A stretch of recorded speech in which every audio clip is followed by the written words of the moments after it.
Tvameva mata cha pita tvameva bandhu cha sakha tvameva vidya dravinam tvameva sarvam mamam dev tvameva.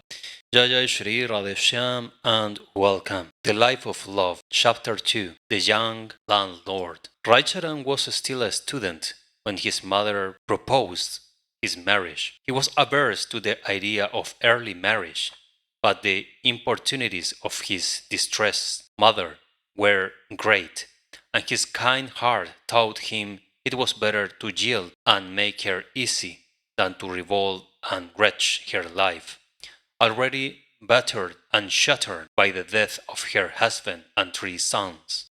So one fine morning he was married. Not long after the marriage his mother died, the early dawn of later life. His mother's death came as a shock and an eye-opener to Radharaman. The light of his future life softly began to dawn upon him. He often sought to be alone, and when alone he sang, "When, oh when you will take the name of the Lord, the days are numbered and they will end always. The drops of water on the lotus are unsteady, they fell off at the breath of the gentle wind. Even so is life, death comes and brushes it away. The limbs are there, you cannot move them. There are the eyes, but the light is fled. The ears are open, they can not longer catch the name of the Lord in the hours of death." Such was man on earth, he thought, now alive, now dead, now here, now nowhere. Our longest life was but a day that we must make high while the sun shone. We must solve the problem of life before the shadow of death came on, and it was all over with us on this side of the pyre. Still, Radharaman felt that the time was not yet ripe for turning his back upon the world, and that he had yet some duties at home, which must be performed before he could set out on the grand mission of his life. So he began to look after the affairs of his state, as well as the state of his father-in-law at 𝐏𝐥𝐞𝐚𝐬𝐞, who had no son and had withdrawn from the world after leaving his estate to his care. His amiable ways won the hearts of the people under his care. His amiable ways won the heart of the people under his care. They voluntarily gave him possessions of land which were out of possession for a long time. They will of themselves render to him the first fruits of the produce of their lands and the first milk of their milch cows before they would enjoy their food and drink. There were considerable tracts of waste land in the village. In the new Zemindar thought of utilizing them to the best advantage.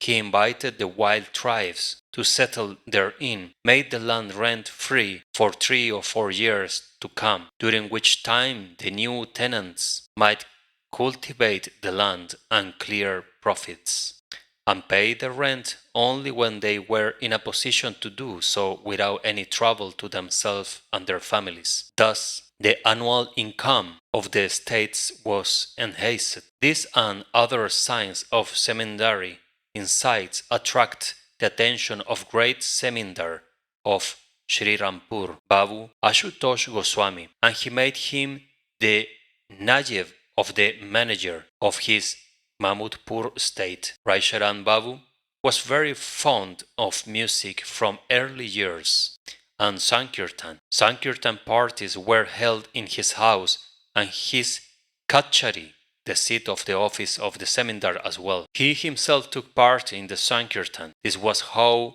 he refreshed himself after the toils of his daily business. But he was hard upon the Vaishnavas or Vaishnavis that came singing and begging to his lodgings. He thought and twist them, and tease them so much that they will not venture to come to him again. It may appear rather strange that he staunch lover of Sankirtan himself, and the would-be leader of Vaishnavas in his later years, will have aversion for Vaishnavas at this period of his life, but the reason is not far to seek. There were periods of his life, they were the fallen angels, and angels, when fallen, are not looked upon with the same degree of awful veneration as when they are with God in the kingdom of heaven. This was the case with the Vaishnavas of those days. There is a marked rise and fall in the spiritual waves that sweeps across the world. Every action is followed by a corresponding reaction. Accordingly, darkness and folly, impurity and sinful ways of life appear when the high religion of light and love of Sri Chaitanya and his comrades had glided past the field. It was a religion of the immortals, resting on the Elysian heights of the knowledge of the eternal truth, basking in the sunshine of the grand unity of all beings, and living in the land of pure love divine. There were but few who could enter into the right spirit of this lofty religion. The rest only imitatively tried to pass for the followers of the great creed, which was beyond their comprehension.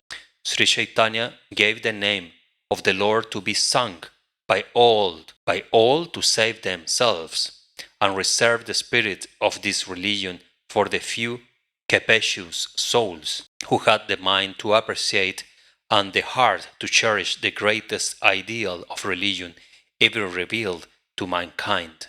But they mistook him. The erring fools and ignorant muses that came after him, they took it into their heads to imitate the divine love of the gopis in the flesh and blood of men and women of the world, and began to satisfy their carnal appetites and animal cravings in the name of spirituality and love. It was like one black spot on the white linen, which marred the whole thing. Men came to notice it, and naturally disdained to call it religion, the vice and villainy of the so-called Vaishnavas.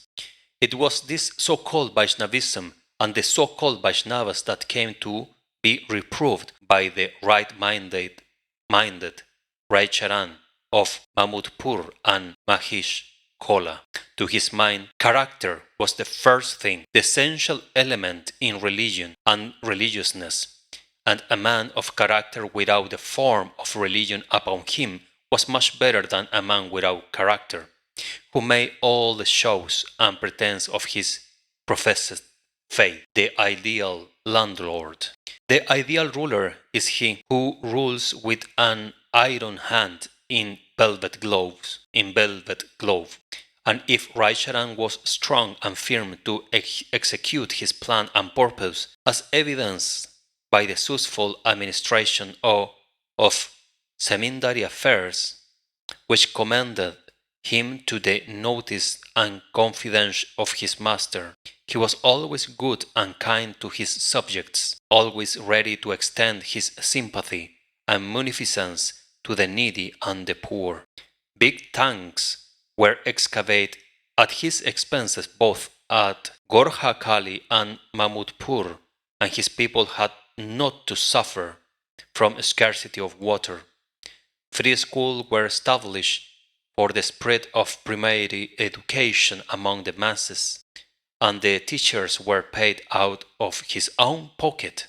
Bananas were planted on all sides of the tanks, and vegetables of the different seasons grown for the free use of the villagers. The 13 Parvas, religious rites, in the 12th month of the year, the Dola Yatra, the Rasa Yatra, the Julan, Charhag, and all the rest were regularly performed in his house, and all these occasions the people were treated with rich repast and delicious dishes. The strangers who passed that way were entertained as honorable guests in his house. All the men, human virtues, All these human virtues combined to make him the natural headman of the whole neighborhood, and he was always invited to act as the president of all philanthropic undertakings for many miles around. One thing we must notice before we pass on to the next chapter of his life, it is this: men like him are in the world, but not for it, as the saying goes. They will do anything they are put to, and do it well, but in their own peculiar way. They will marry, as others do, and beget children, but they will make nothing of leaving their wives and children when the hour is come. They will work and earn, if circumstances will require that they should, but they will not mind leaving all their wealth behind and live the life of a mendicant. The fact is, they are never attached to this world. They come to live as householders only to teach others their duty in life and show them the right principles of life and conduct, not only by precepts and words of mouth, but also by their own example. As the great men do, the leaders of men, so do the lesser men of the world. It is for this reason only that they lead worldly lives in the midst of the worldlings, and not like others, for the enjoyment of the pleasures of life, for the realization of their desire. For desire they have none, for the fleeting joys of the ephemeral world. The last stroke that snapped the cord. So Rajaram Babu lived as a worldly man and displayed his ability as the manager of an estate. Ashutosh Goswami was so pleased with him that he made him superintendent of the Satra Pargan. He once entrusted him with the difficult task of putting down a peasant revolt at Poel. Rajaram was unwilling to work any longer because he was tired of the cruelties of semindari affairs, but the semindar would not let him go. At first, he tried to vex the semindar by incurring heavy expenses, by giving at home and dinner parties to Poel people. Where it was no avail, he reluctantly sent his men to put down the revolt. The peasants were ready, and a fray was threatened. Rajaram was now between the horns of a dilemma. On the one side, so many human lives would be in danger if he would bid them fight. On the other hand, his master would be humiliated and disgraced if he would allow the peasant to rob the catchery of the corns therein. He reflected for a while, went to the spot with a few guns, and fired a few blank cartridges in the air. The mob was panic-stricken and fled in all directions. Rajaram came weeping back to his lodging as he said to himself, "Enough, and no more. How many human lives might have been lost in the fray? It is too bad. I must get out of it altogether." With these words, he made up his mind to leave the naughty world behind and set out in quest for the eternal. The departure. Oh, who will stay to the world long bound, where injustice, grief, and care abound? Go forth, mighty soul, for you are free, and hold high God and his word in fee. It was midday, dinner was ready, it was left untouched. Rajaram will not think of taking meal. His heart was burning, and the fire was fanned by the religious fervor rising high in his chest. All world, with its manifold charms, was gone, the great fire burning them all, and reduced them to ashes. It was all void within and without, void on all sides around, emptiness and void, no solid ground to stand upon, nothing substantial which he could catch, everything slipping out of the fingers, and leaving him nowhere in the world. The world to him was but a shadow, with no substance in it, a spectral show to sorrows, affliction, the son of men. This void must be filled in somehow, or he will know no rest. The shades must be dispelled, or life itself was a burden, which none but fools would bear. He must go and solve the riddle, or die in the attempt, rather than live in vain in the midst of the vanities of the world. But where? Where should he go? How could he accomplish his purpose? He knew not, but go he must, and so he went. He threw himself on the waves of change, and something told him from within he would be wafted across the Gotland of his God. At the ferry, Dwarik the ferryman, he went on, took a cup of milk on the way, and so and on foot for 3 days, till he came up to the river Korhoi at the ferry station of Nayapartha. The ferryman knew him. Dwarik marked him well, and his wild look made him suspect that Rai Babu was going to leave them all for good. He began to cry, for he knew what kind of heart they would lose if Rai would not stay, and entreated him to stop and take some rest. He told him frankly that he could not find it in his heart to ferry him over, for they would take him to task for helping him to go away. Things will be as bad as they were before, and they will be undone if Rai will not stay with them. And so he should take pity on them, change his mind, and go back to his house. Rai Babu spoke softly to him and grabbed his shawl, and handing it over to the ferryman, said that he would be coming back very soon, and asked him to lose no time but ferry him over to the other bank of the river. The poor man could speak no more. He obeyed and took him across the river. At Bhavanipur, the image of the Divine Mother. He was now on the other side of the river, and he began to think where he was to go. It struck him that he should go first of all to Bhavanipur, in the district of Bagurha, witness the goddess Kali, and then do as she would bid him do. He went and was overjoyed to see the image of the Divine Mother. Here is a note, I want to read it also. Amongst the Gaudiya Vaishnavas, the worship of deities other than Bhagavan Sri Krishna is forbidden. Even the Gunavataras, Brahma, Shiva and Vishnu are not regarded as the independent object of worship. For those who regard them as separate and independent objects of worship, there is a terrible curse of Vrigu Muni referred in the Bhagavatam 4:27 and 28. But the attitude of contempt or indifference to other deities is condemned. Hari Bhakti Vilas 7, 119 and 120. It is maintained that the deities like Shiva and Kali or Durga can be worshipped in so far as they are themselves Vaishnavas or worshippers of Sri Krishna, and in so far as they are helpful in the service of realization of Krishna. In regards to Durga, however, it should be noticed that the Durga of the phenomenal world is different from the Durga of the transcendental world.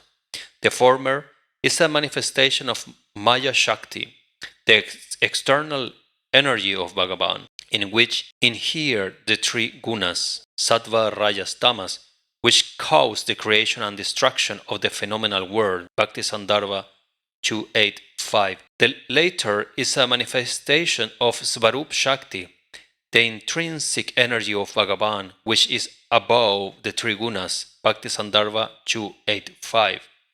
It is the Lila Shakti or the Shakti that contrives the divine Lila. It is therefore called Yoga Maya.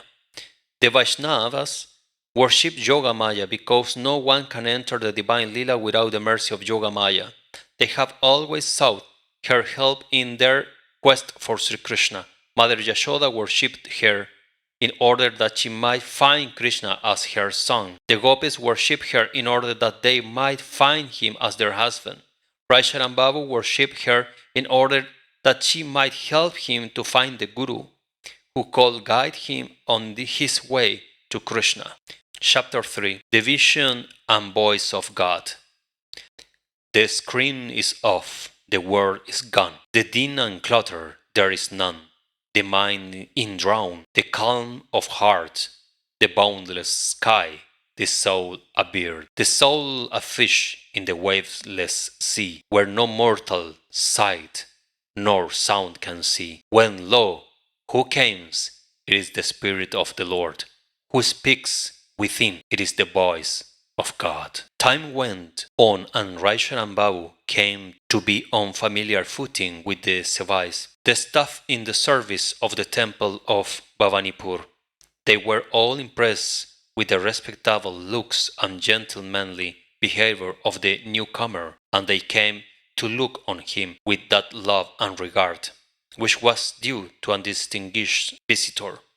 They seemed disposed to do him any service they could. So when Radharaman Babu asked their permission to be allowed to go through the Puracharan, this is a religious practice calculated to push us forward in the onward march of our spiritual life. It is generally held during the eclipse and consists of japa, homa, tarpana, abhishek, and Brahma na Bhajan. The japa, counting of the name of God as many times as possible till the eclipse is over, is the most essential thing, for all the other elements might be, if necessary, resolved into this one great fact of the whole operation. The homa or offering of havi, pure ghee, to the fire should be a tenth part of the japa. The Tarpana, offering of Ganges water to the forefathers, a tenth part of the homa, and Abhishek, bathing with the holy waters, a tenth part of the Tarpana, and the Brahmanas to be entertained with a tenth part of the Abhishek. Thus is 10,000 names had been counted during the period. Only 1,000 homas are required and 100 Tarpanas, 10 Abhishekas, and only one Brahma is to be fed. If, however, circumstances do not allow, the other four may be done away with, and twice the number of japa will be served the purpose. Thus the other elements may sometimes be dispensed with, but not so the japa. So for Puracharan, in this process, the japa is most important. So when Radharaman Babu asked their permission to be allowed to go through the Puracharan in the sacred hour of the solar eclipse, the permission was readily granted, and they were eager to make all possible arrangements for his convenience in any part of the temple where he would be pleased to take his seat, the Puracharan and the trance. On the appointed day, the day of the full solar eclipse, Radharaman Babu took his bath and began the work in wet clothes in a sequestered corner, free from disturbances. He was soon in a trance, silent and speechless, motionless and still, the eyes uplifted and lost in the eyelid, the counting finger firmly fixed to the numbering digit, the very image of a yogi lost in meditation. The hairs stood on end from time to time, and he trembled in every limb. The eclipse came and went, but he was there. And then, when the sun was up again, shining with a vengeance after the eclipse, he began to perspire. And the perspiration was so profuse that they feared he was going to die. We shall hear of these indications repeatedly in the course of our narrative. Suffice it to say for the present that they are not the symptoms of a disease, but the external signs of a high order of spiritual development, which can be attained by devotees in the service of God. A Brahmin took pity on him, and trying to make him drink a cup of milk, he dipped a piece of cloth of milk in the milk, ground it well, and dropped the milk into his open mouth. He regained his consciousness after he had drunk it off, but he could not walk. They helped him onto a neighboring house, and the members of the Brahmin family took special care of him, and requested him to stay with them till he was strong enough to fit for his spiritual adventures abroad. The Divine Mother appeared in a dream and spoke to him. Radharaman Babu thanks them for their kind offer, but he could not comply with their request. He was in the hands of God. He said, and must act upon the biddings of the Divine Mother, who spoke to him in his heart of hearts. The Brahmins were very curious to know the secret and pressed him to explain what he meant a few days ago. He went on to say, I saw the Divine Mother in a dream. She asked me to leave my home, go to Bhavanipur and practice Puracharan in her own place, and thus she assured me my heart's desire shall be fulfilled. I awoke and set myself to think how I could see my way to withdraw from the world and do as she bid me. There came my family guru to pay us a visit, and I asked him about the modus operandi of Puracharan, after which I showed him the palm. He knew something of palmistry, and he let me know that I was to leave the world very soon, and that I had a bright prospect of a spiritual life before me. This went very far towards the confirmation of my vision, and then came a golden opportunity. And all of this, I am sure, was the work of my gracious Divine Mother. I availed myself of it, and she helped me thus to get rid of the bondage of the world. I left the world, but was at a loss to make out which of the two Bhavanipurs she meant, for there was one near Calcutta and another in the Bogurha district. I felt naturally inclined toward the latter, and so I came here. And you know how she has taken me under her care since I have come, the vision of God, the Mother.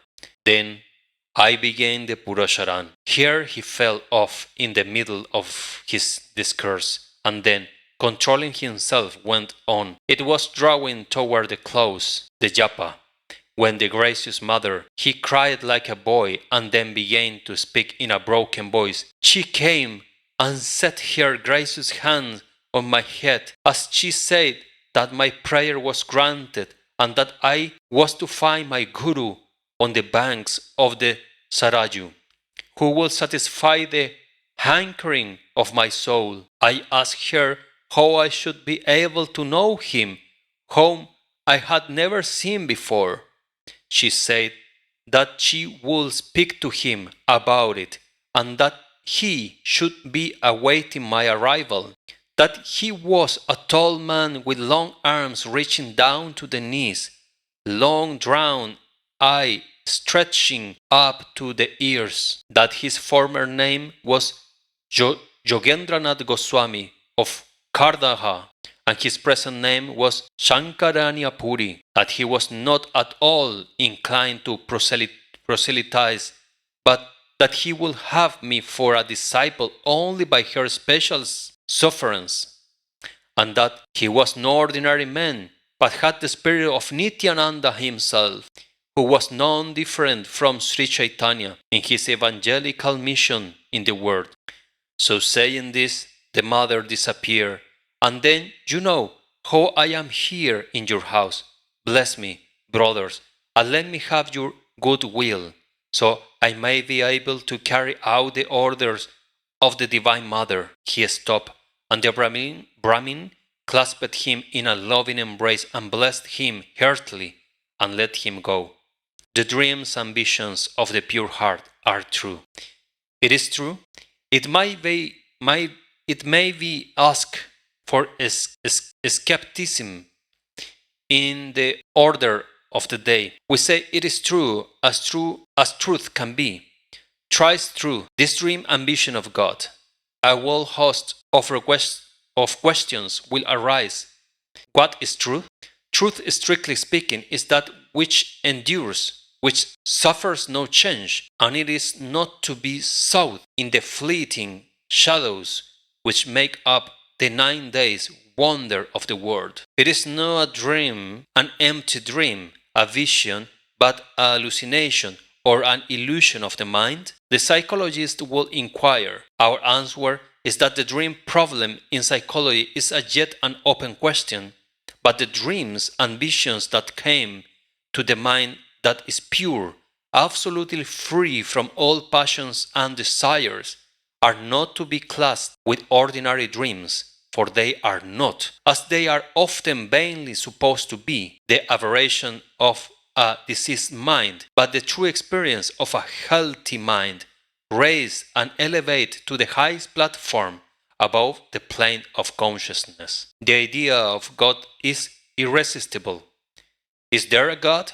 The materialistic will exclaim that he must have a large following among these pleasure-seeking people of the materialistic age.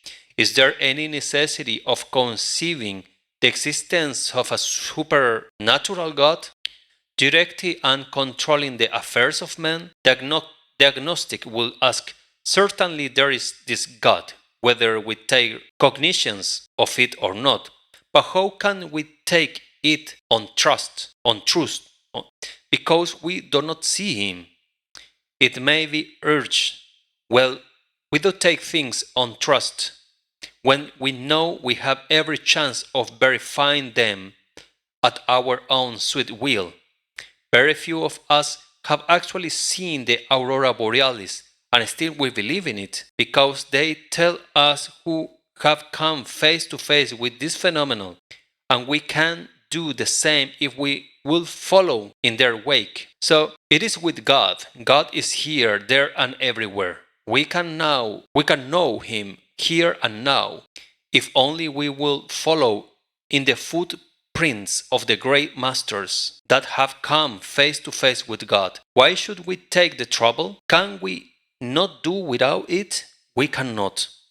It is born in on us. We cannot help it. It is something inherent in the nature of men, this idea of God and its quest. They have sought for it in all climes, in all age, whatever the nationalities and race of men and order of civilization to which they belong. We sometimes flatter ourselves that we are men of nerve and can steer independently to the rudder of the anchor of God. But that is only for a time, only so long as we are young, in years and in wisdom, when we feel our lives in every limb, when we lightly draw our breath and lightly tread the rosy path of life. But soon there comes a time when we come to open our eyes to the truth. When disease comes, that cannot be cured. When youth is gone, which cannot be restored. When death threatens to take us away to the undiscovered land, which no amount of ratiocination can help us to discern. Why? Then we perceive how helplessly in need we are of God, who alone can help us always and without fail, and give us the heart's ease in and out of the world. God is personal, impersonal, and what not? The divine He and the She divine. Well then, granted there is God, and that man is in need of God. Is he a man that he will come and speak as we do? Is God personal or impersonal? The rationalist will go on, and pray, sir, even if he is a man, if he is a man or a woman. Some speak of the Father that is in heaven. Some speak of the Divine Mother. Is he a father or a mother, or shall we say both? The clever youngsters will put in God is what he is, personal, impersonal, and what not. The grand principle of infinity and eternity, where the seeming contradictories are all conciliate into the one harmonious wall of being. There runs the popular story of the doll of salt that went to fathom the depth of the sea. The poor doll was dissolved and lost itself in the attempt of gauge the capacity of the mighty deep. Man finds himself in much the same predicament. When he tries to judge of the infinite God with the help of his finite intellect, he may honestly inquire into the truth, but he will never pretend to judge and decide. Knock and it shall be open. Man should exert himself to the uttermost to know his God, And God in His infinite mercy shall reveal Himself to men. God is personal and impersonal as well, but He is basically personal. He has infinite forms, and the impersonal form is one of them. His highest, most perfect, most beautiful, most playful, and the most loving and lovable form is Sri Krishna. His impersonal form is but the divine luster of the body of Sri Krishna. Sri Krishna is Swayam Bhagavan, God, as He is in His intrinsic selfhood, as the Bhagavatam said. All other forms of God are His partial manifestations. He also manifests Himself as the multifarious Word for the divine purpose of His Lila, the exhibition of the great grand love play of the words. He manifests Himself sometimes as a man or the woman when He chooses to take a part in the play for the delight of the blessed ones, the co-actors and spectators of the arena of the universe. God is manifest as the divine He or the She divine whenever the time is ripe for it, whether is the outer world or in the inner recesses of the hearts of the devotees. We need the spiritual eyes and spiritual ears to catch the vision and the voice of God. So God is the man or the woman divine and appears as such for the delight of the devotees. He can be seen and heard. We can see Him, not of course as we can see a tree or a man or a dog or a table, for the matter of that. We cannot see Him with the eyes of the flesh, but we can see Him with the eyes of the Spirit. We can hear Him, not of course in the tympanum of the auricular holes we call our ears, but we can hear Him in the Spirit's ear. The poets speak of the mind's eye, the reason's ear, the ringing of the ear, and all the rest, and these ideas have been accepted, but the mind's eye can only visualize things actually seen with the eyes. The reason's ear can hear things obtained by reasoning on data supplied by the experience of the senses. The ringing of the ears can apprehend things actually happening in the material world in far off places. There is, however, such a thing as the spirit which is beyond them all, above all sensuous perception, imagination, judgment, reasoning, clarividence, and the rest, which is beyond the things experienced on the plane of consciousness, which is felt only on the superconscious plane, when we are carried aloft on the wings of inspiration and intense concentration in the transcendental state, the ecstatic trance, where the body is not, and the world is not, and the mind is not, but where there is truth and light, love, beatitude, and bliss, eternal and profound. Whoever has access to this in the kingdom of God, he has the Spirit of God Himself, the Spirit's eye, the Spirit's ear. He, the Blessed One, can see God and hear the voice of God. Our Radharaman Babu found himself for the time being in this blessed state when God appeared to him as the Divine Mother, speaking in his heart, and put him on the way to spiritual progress. Thus ends the chapter 3 of Life of Love, wonderful and nectarious. We will continue with the chapter 4, the Master and the Disciple, in the next episode. If you enjoy this reading, give like, subscribe to the channel, help me to keep this wonderful seva. Leave me a comment and see you in the next. Jai Mahavira Radharaman Charan Das Dev ki Jai, Nitai 𝐿 ki Jai, Jai Jai Sri Radheshyam.